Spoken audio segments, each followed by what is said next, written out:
What's poppin', T Squad? It's me, Keisha, aka Color Me Pynk, and I'm here with this week's All Tea, All Shade, ready to love season 8, episode 1 review. The show is back, and this season, the singles Looking for Love is taking place in Dallas, Texas, and it is Tommy's hometown. So, you know how every season kicks off with the singles meeting at a mixer. And the first person we meet is a gentleman by the name of Chris, who is 28 years old. He's a construction developer and Nigerian. He's a cute guy. He has like a boyish type of charm. You know, he's muscular, brown skin, low haircut. He's nice looking. Off first glance, first impression, he wouldn't have been somebody I would have necessarily gravitated to. His personality and stuff would have really had to reel me in. But he cool for the most part, but he comes off a little young. Then we meet Jessica, who is 37 years old. She has a coffee line, and she was pretty. She was cute. You know, I didn't really get a real good vibe on her yet, and I'm just gonna let you guys know my first impression, since I didn't get a chance this season to do my cast breakdown videos that I always do. Then we meet Philip, who is 41. He's a supply chain analyst, and first glance, teddy bear, giving me Rupert Stutter vibes. He just reminded me of a big cuddly teddy bear, like something you would get from Build-A-Bear. But as the episode went on, the first woman he meets, he mentions her toes being out. And I was like, what? Like, make it awkward, why don't you? And it's just like everybody didn't look down at the lady feet. Like, it's just weird. And then he was telling a story about how he got catfished and how the girl could have panned the camera down so he could have seen her shape. I guess she wasn't built the way he would have liked. And I'm looking at him like, you ain't a size 2 yourself. But okay, girl, you know, everybody got they, you know, they things. Okay. After he got to talking, I was like, nope. I didn't like him no way, but it really was a on that. So then we meet a young lady by the name of Aries. She's 43. She has 2 sons, and she's a software sales manager. She was really cute, had big boobs. All I remember about her was big boobs, and she was cute. Tequila. Soon as I saw her name, I knew she was going to be a problem, because what was your mama going through that she named you Tequila? Your mama was a drunk. Your mama was a drunk. She was an alcoholic, and she couldn't name you Tequila without going to jail. So she named you Tequila. Baby, I don't know why you ain't get your name legally changed, because that is one of the ugliest names I've ever heard of in my life. And y'all know I hate my name. Keisha is a whole name, a thought name. I absolutely hate it. Everybody born in the 80s named they Keisha. Oh, my name. Keisha Renee. Keisha Renee. Oh, my God. Then they did Lil Keisha, Keisha, Keisha, Keisha. Just, no. So, anywho, she learned, she said, that men don't like the nice girl. They like women with a little drama. And that's what you're going to get from her. Now, my bestie Mo hit me to a saying that her mama used to always say is that men like when you treat them bad. They don't like when you all nice to them and stuff like that. And to be honest with y'all, it's true. When you being accommodating, you know, calling, you know, letting them know you're available, nice and sweet, girl, they be like, oh, she gonna be there. Put you on the back burner. This if they are childish men, of course. But they like that. They like when you ignore them, treat them bad, don't talk to them, don't call them, going out with other, like, girl, if you want a man, ignore him. If a man try to talk to you and you want him, ignore him and treat him bad. Girl, he gonna be sniffing up your behind. Anyway, so then we meet Habibi.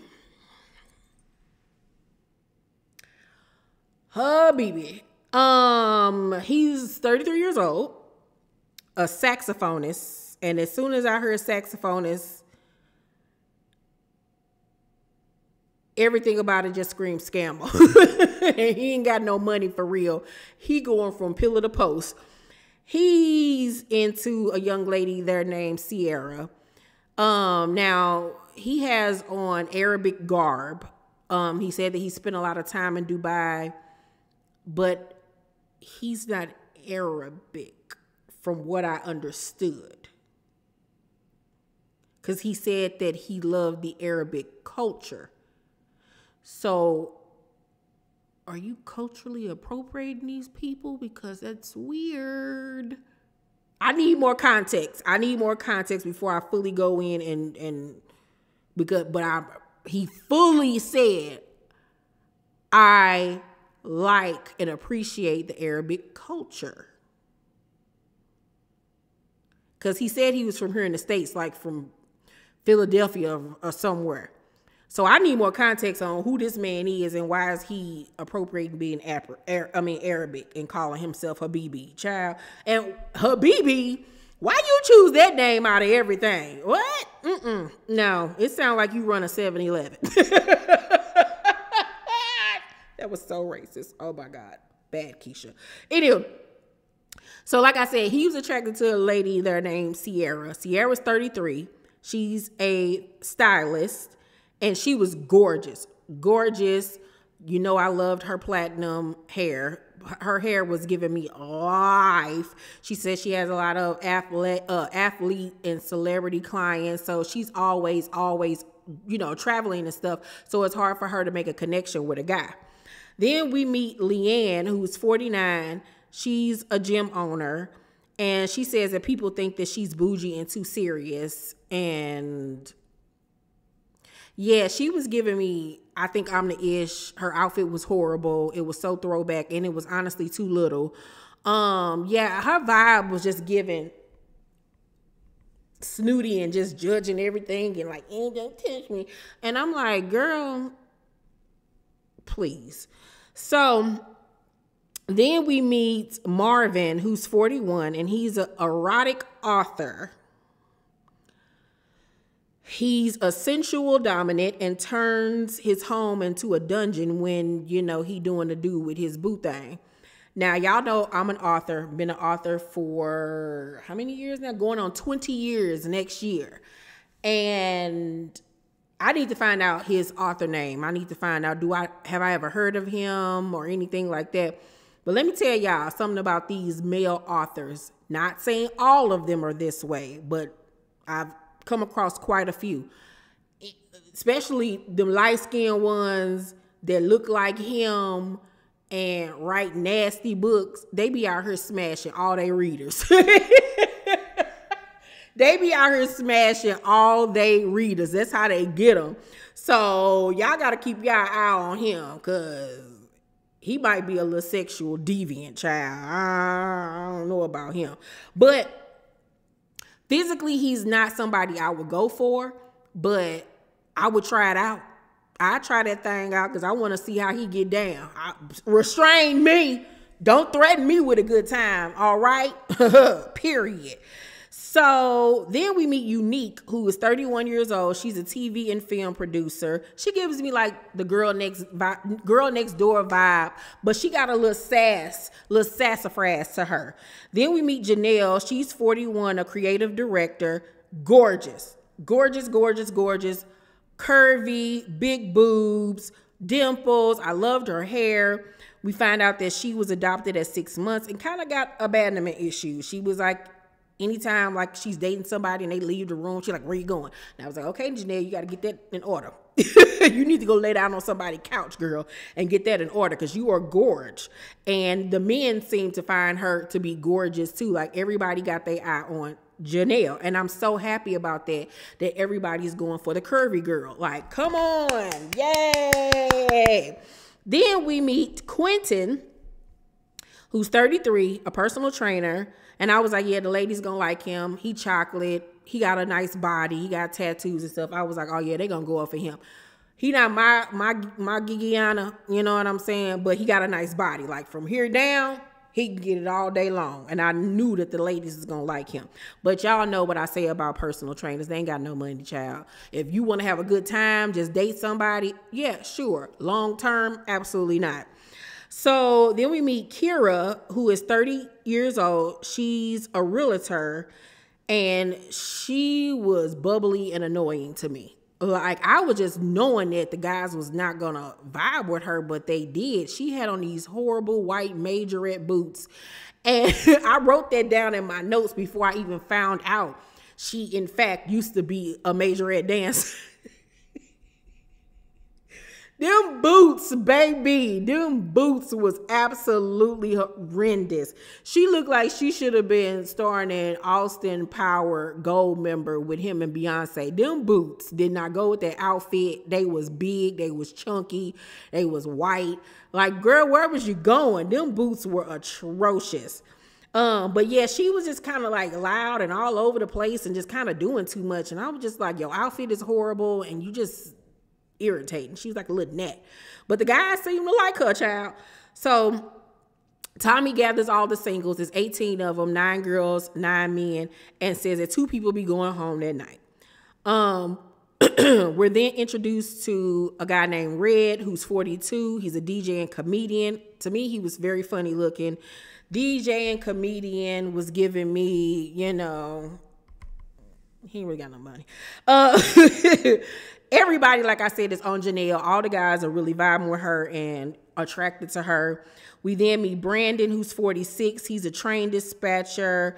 He has been married twice, but the gag is he was married twice to the same woman. They have 4 kids together, and the gag is they divorced for the second time 6 months prior to him being on the show. Child, Brandon, go get your life in order before you sitting up here trying to date somebody and then gonna say in his confessional that he'll be willing to get married again. You need to figure out you first, okay? You just got divorced 6 months ago. You married the same woman twice. I'll give it to him. I think that it's very admirable that they tried their hardest to make it work because they do have 4 children with each other. But bruh, sit your ass down somewhere. And like, you telling the women that you think that's gonna make them gravitate towards you, like, that is a red flag. And then you got 4 kids, and especially if you got little kids, like, I don't want to be dealing with you. Baby mama drama and the back of, nah, I'm good. Nope. So majority of the ladies are not feeling Habibi. They feel like he is just doing team too much. They not feeling this whole Arabic thing that he got going on. He tells one of the girls that he got a girl in the past pregnant, or his son that he has was conceived via a woman that he met and got her pregnant after 11 days. Then he's sitting down having a conversation with Kira, and she says that she used to be a dancer. He was like a stripper, and she was like, absolutely not. Like, I hate when a woman says that they were a dancer and the first thing that comes out of a man's mouth is stripper, when there isn't, I don't know how many different forms of dance out there in the world. Like, even if you was trying to joke and be funny, it's just like, but she was not impressed, was not feeling him at all. But he, however, was feeling her, and I don't think he caught the vibes that she was not feeling him at all. So Philip, the teddy bear looking dude, sitting down having a conversation about sex, and he says that he liked to go, he'd have been to a sex club before, and I forgot who he was sitting down talking to, but she was like, I'm all right, doing team too much. He's weird to me, like, no, get him off my screen. Then we meet Lee, who is 34, health and wellness coach. And she was really pretty to me, really pretty. Quentin is feeling her. They got a little connection and a vibe going on. They got a lot in common with one another. And Quentin, however, to me seems like a little lovesick puppy, because he makes a comment that his last relationship ended because he focused on her too much. He seems like the type of guy that as soon as he get in a relationship, it's all about her. He's focused on her and everything's about her and her. And if you try to leave him, he look like he is going to cry and hold on to your ankle. Like, I don't know about Quentin, child. So then we meet another guy by the name of, what was his name? How you pronounce it? Morari. I think that's how you say his name. Hopefully I'm not butchering it. He's 36. He's an entrepreneur. You know, when they say entrepreneur, I'll be like, well, what does that mean? What are you entrepreneuring? So he said that he has a son, and he tells not one but two women that his father recently passed.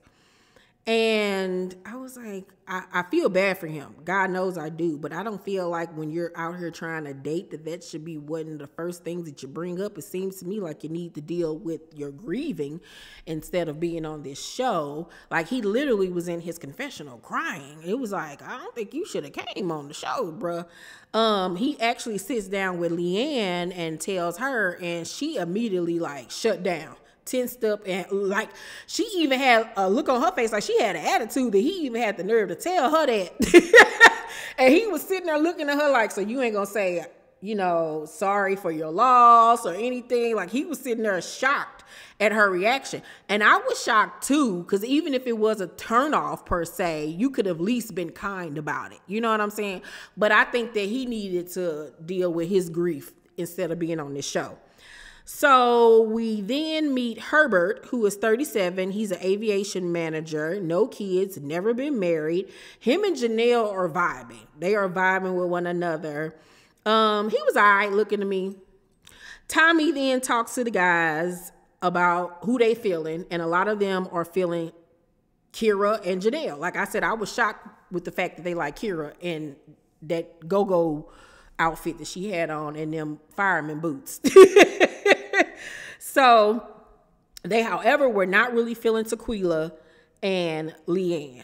So they're both shocked when they're up for elimination because they felt like they were, you know, being open in themselves and building connections with people. And then, yeah, I guess the feedback that they were getting from the guys is that they was feeling them. But in the end, Leanne is eliminated, honey. She is eliminated. But Tequila, honey, is like shocked and stunned. She even starts to cry. And because she felt like she was being genuine with the guys and everything. I'm like, girl, you a little bit too pink to be on this show if you crying because they was about to eliminate you. Like, is this your last result? As far as meeting men? Like, what's going on, girl? So Unique is trying to figure out where she knows Red, the DJ, from. Because she can't pinpoint it right off the bat. And so she asked him a question like, what makes you think that you're ready to, you know, take that next step and be in a serious relationship? And he says, I want to get married again, but the stigma of my life says he's probably not a family man because he's a DJ and a comedian, meaning he's in the night life. You know, he's out every night. You know what I'm saying? So Unique sits there and she looks at him. She was like, because you have a thought job. And he looked at her like, excuse you? And so in his confession, he said that he was offended, you know, that she would say that, and that immediately turned him off from her. I don't think that she was ever into him in the first place. I think that she was just, you know, sitting down having a conversation.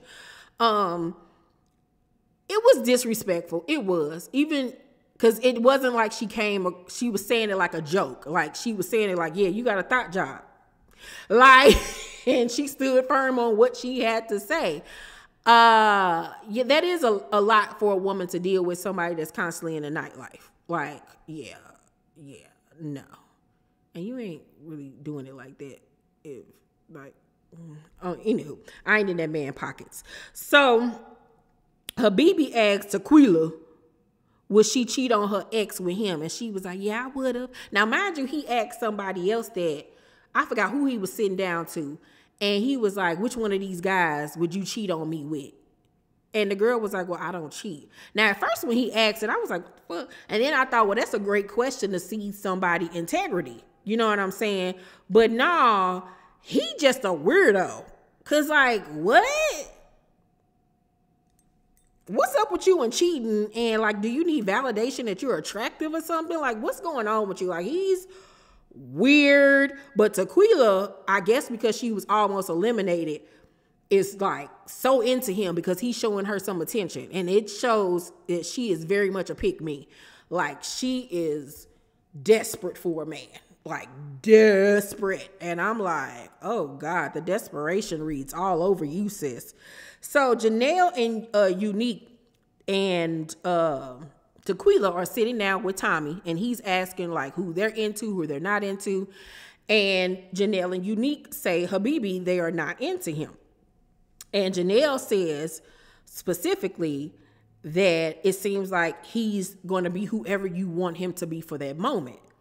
And Tequila, underneath her breath, says a lot of people don't value that kind of love anymore. Now, I feel like it was chopped and screwed some type of way with the editing because her response didn't have anything to do with what Janelle had recently just said that we had previously heard her say. But regardless, Janelle and Unique was looking like, who's she talking to?